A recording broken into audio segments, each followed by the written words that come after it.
Hello guys, this is Zuma, and this is going to be an MP5 free-for-all MOAB on the map Resistance. And what's coming up here, this death, there is absolutely nothing I could do about it. The guy had an M16 and he hit me straight in the head, so when you die like that it doesn't really phase you because you couldn't do nothing about it. And that guy who killed me then with the M16, it was a battle all the way through between me and him. He was using the assault kill streaks and I was using specialist, and as you'll see at the end of the game, I'm not going to spoil it for you, but it is a nail-biting ending. And I just get the payback on the guy who shot me in the head with the M16, which is always a nice feeling. And now I'm at this side of the map. I'm just pushing through to show you where I like to put my portable radar. And now we'll go into how I like to play Resistance. So we'll bring up the map, make it a blueprint, and show you the spawns. And this is the most spawns I've seen on a map so far. They're still split in like the north-south divide. And the area that I like to work is this side. Literally going from one side of the map to the other, through the bookstore, through the alleys, and that's why I like to work this side, just because there's a lot of twists and turns and it's easy to hear the enemies coming, and it has so many obstacles that you can use to put the gunfight in your favour that you'll see through this gameplay. Now, where I like to put my portable radar is here, just putting it right in the middle of this area and trying to cover as much area as possible. So that's the spawn analysis covered, and I hope what you've seen helps you get a MOAB on Resistance. And now we're going to get back into the game, and I'm going to just mention which gun and perks I'm using.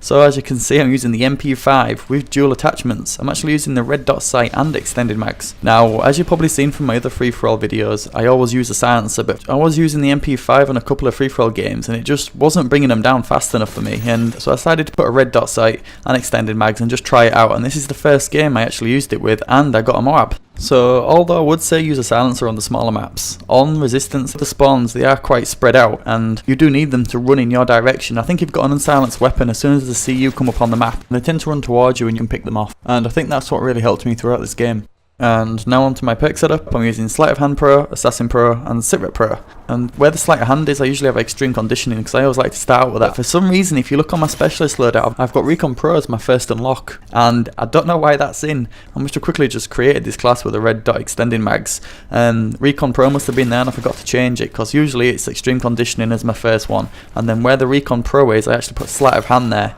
so it goes Sleight of Hand Pro, Dead Silence Pro and Hardline Pro. And that's my setup that I've mainly used all the way through this series, but I guess it's good to change it up a little bit. That's my gun and perk loadout, and now we'll talk about the game. As you can see, although I'm getting a nice steady flow of enemies working this area, the guy using the M16 on the other side of the map, he's actually pulling away from me. And he's running the 357 setup, so he's running the UAV, the Predator and the helicopter. And he's just called in his attack helicopter, which could put his lead even further, as I hedge bang this guy.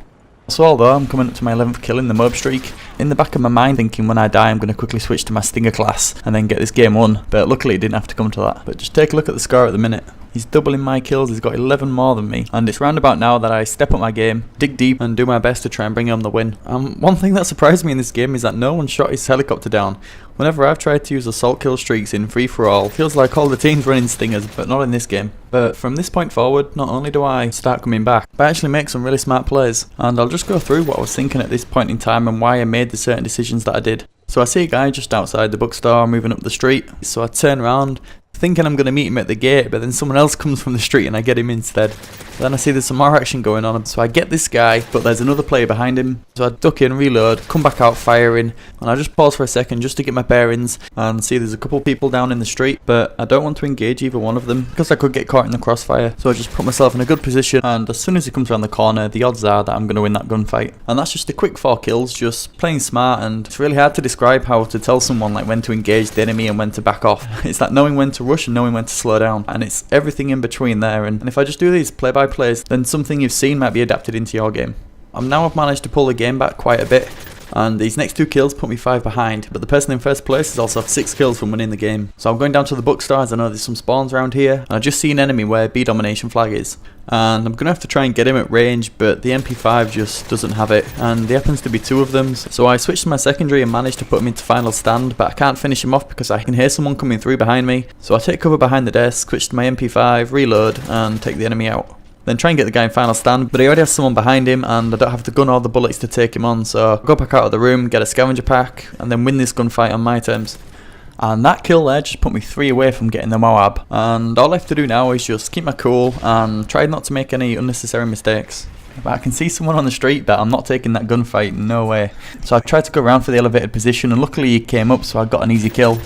And now the pressure is really on. He's 3 away from winning the game. I'm rushing around. I see some people on the radar, so I run into the room. I'm flashed, get the kill.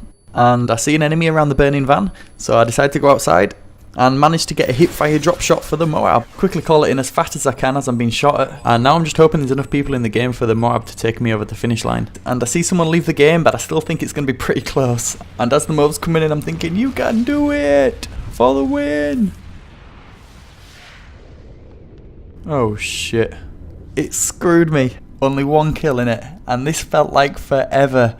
And now we're both neck and neck. And I was just listening for one footstep just to put me in the right direction. And then I could just hear someone on the other side of this fence, and if I could just get there in time, and I did, I'd have shot me in the back, and I win the game. Whew, so close. What a game this was. And this could possibly be, out of all my free-for-all MOABs, the best one. Just with a smart play all the way through, how I managed to pull it back from being 11 kills behind, and how the MOAB just didn't get me the win. But I think it just added that little bit more excitement to the game. So that's the end of the video, guys. So I really hope you enjoyed this episode. The final score was 30-1, and now that the MP5 has been done, that's all the submachine guns. So 6 different machine guns on 6 different maps. And what I'll do on this outro page, I'll leave a link to each one of them, as well as the AK-47 one if you want to go back and have a look if there's one that you've missed. And also, the left hand side video is my history of gaming, and it's split into 2 parts, which took me 2 weeks to complete, so go and have a look at that if you want to see how I got into Call of Duty and what I used to play when I was younger. And the video on the right is my first attempt at Chaos Mode, and they're all live comms, which makes it even better. So if you want to start at Dome, there's annotations on the video so you can go to the next maps. So if you've got the time and you're looking to watch some good YouTube videos, there's quite a lot of stuff there. And that's it, guys. Thank you for watching, and take care.